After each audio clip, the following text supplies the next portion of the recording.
the album title features an exclamation mark, while the title track does not. Is there a reason, a backstory for that? The backstory is that we just forgot to add the song, but... What's up, rockers and metalheads? I'm your host Vanessa B, and this is Raining TV.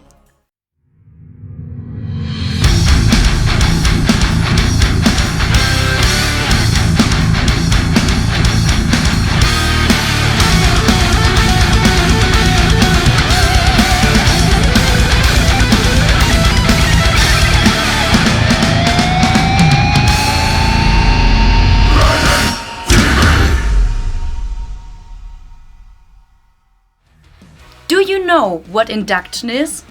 And no, I'm not talking about science right now, but about a young band from Germany, which you should know if you're into energetic power metal with high musical finesse.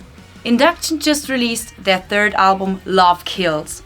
And while the band was down in southern Germany to film some material for their latest release, we grabbed the band's mastermind Tim Hansen and the guitarist Justus Sahlman for an interview.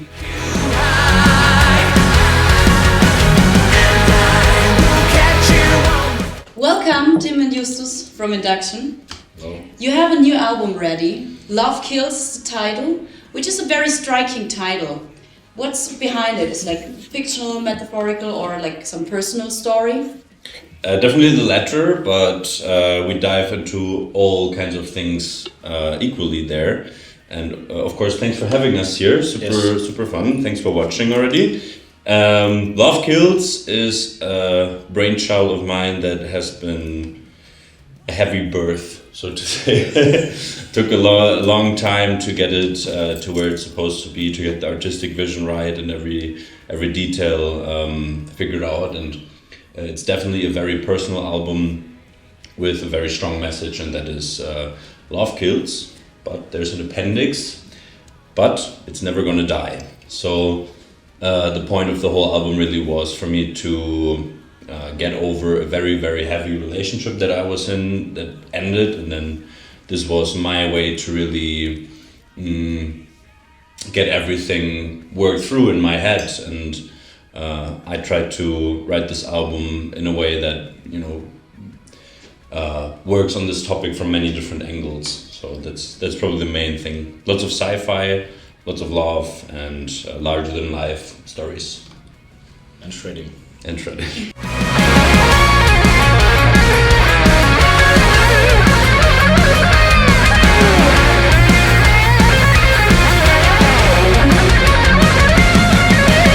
How would you say, could you best describe the stylistic evolution of Induction?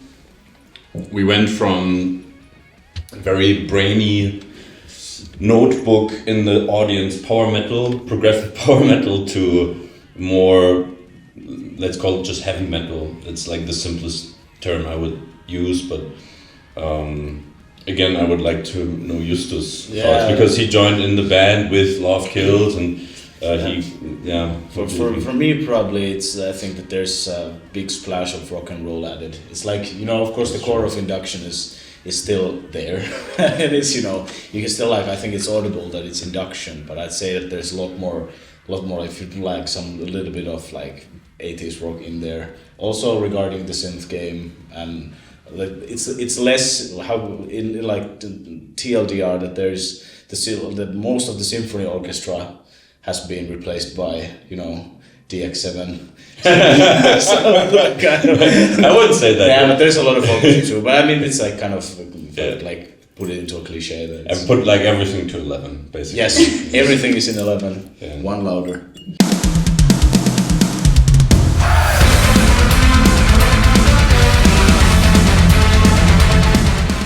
Unlike the last album, if I'm not mistaken, you're now having guests on the album. Correct. Yes. Tell us about it. So basically the first guest that we had on the album that now didn't make it to the album, so rest in peace for this song on the album, is on Medusa. We decided to not take it on the album because we released it way back Maybe future bonus content. Future bonus content, but that was the one and only Kasperi Heikkinen from Beast in Black. I still can't play the solo. Nobody can play the solo. But he contributed to the song with an amazing guitar solo, and that was the first guest. Then we also have some vocal guests, and one of those is very special. It's the one and only Clémentine Delany from Visions of Atlantis, featuring on a track called Strangers to Love. And this is probably, I would say, the most hit character song on the album. It's a great, what would you call it, like a love rock? Like, I mean, it's almost like a movie score song, like could be or something. But Yeah. I think it's like a mid-tempo love, not a ballad, but like ballad-esque or something. metal ballad. You're also touring with Visions of Atlantis. Any chance that we're gonna have her as a guest on stage joining you for performing this song? Perhaps. Very likely. Perhaps. Very likely. Perhaps. I mean, she's there. She can join us anytime she likes. Yes. That's an invitation. It's an It's up to invitation. And I don't mean for this to sound wrong, but yeah. Which tracks, or which track, let's put it down to one, which one speaks to you the most? Shall I? You? Yes. Because it's got to be. They all speak to me in many different ways, but if I had to choose one, it's got to be the first song that I actually wrote for this album in already 2021. And that song is the last song of the album, The Veil of Affection.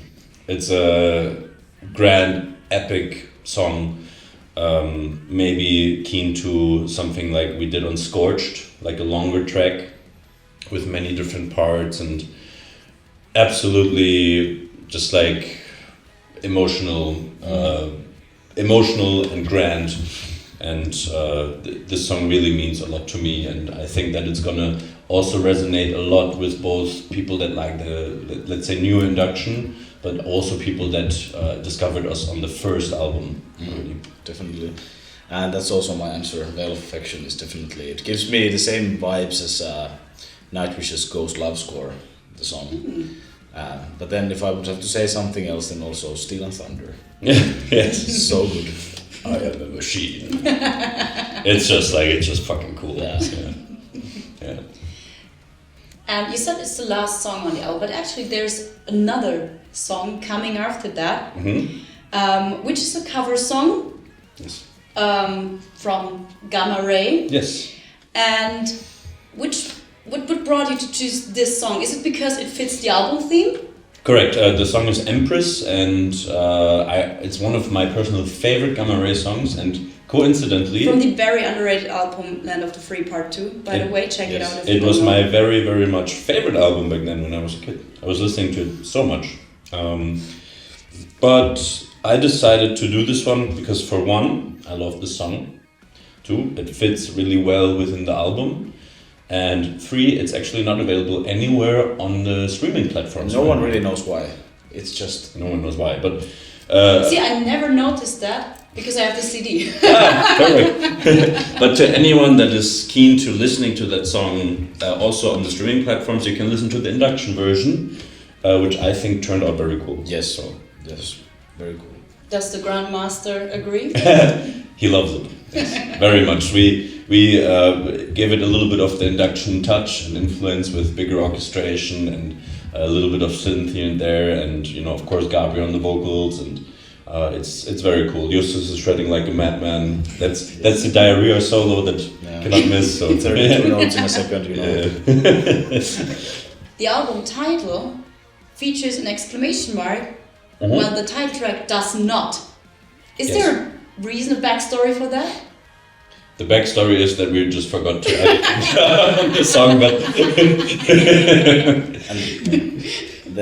the actual You still have time, you can still figure out a deeper meaning for exactly. that. I think it's for everyone to decide their meaning of it, but if I have to pull something out of my ass, just the album title track, the album title has to just have a little bit more bang to it, so that's where the exclamation mark comes.